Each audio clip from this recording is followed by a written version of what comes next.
Hello, welcome back again to my channel. This is Elena Katuday.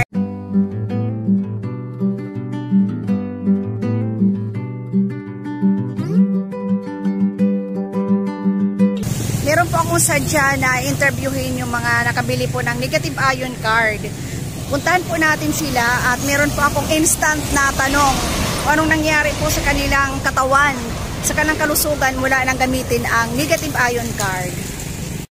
Unang-una, ito ang aking pinsan. Pinsan ko ito, nakabili ng ion card. Ipakita mo yung inyong gamit na negative ion card. Ito muna siya. Surprise! Yan, negative ion card. Tikangan imo koan, tikangan imo paggamitan negative ion, ano an inabat? Hanya na nga ginagamit na etnimo. Waray? Oo. Tikangan. Sige, kung Tagalog, pwede rin Tagalog. Oo, sige, kung waray, okay la. Oo. Sige. Tikangan akong paggamitin, kung may dahil nga negative ion. Kung may daak nararamdaman, akon hiya, itatapal, bubutang, nauhuwas akon na nararamdaman nga sakit sool. Oh, mga pira ka minuto iton ipaghalimbawa imo gintatapal, mga pira ka minuto o oras imo tagal iton iha iton nga negative ion card himo lawas kun masuol itim ginaabat. Pira ka. Oo, pira ka minuto or oras. Minuto la ba o oras it iya gintatagal hit. Mga minuto la. Oh my gosh. Ang galing naman. Masultak ulo, itak irong, pero kita pupuk adak tigin tatapal, nawawara, maluoy. Oo, pag sinisipon, yung pinupukan ito na kukuan imo nababara yung ilong, masakit ang ulo. Masakit ang ulo. Oo.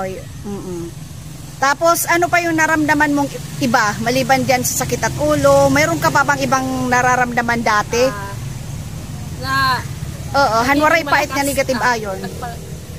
Malakas. Ay, nagiging malakas. Lawon diri madaling mapagod.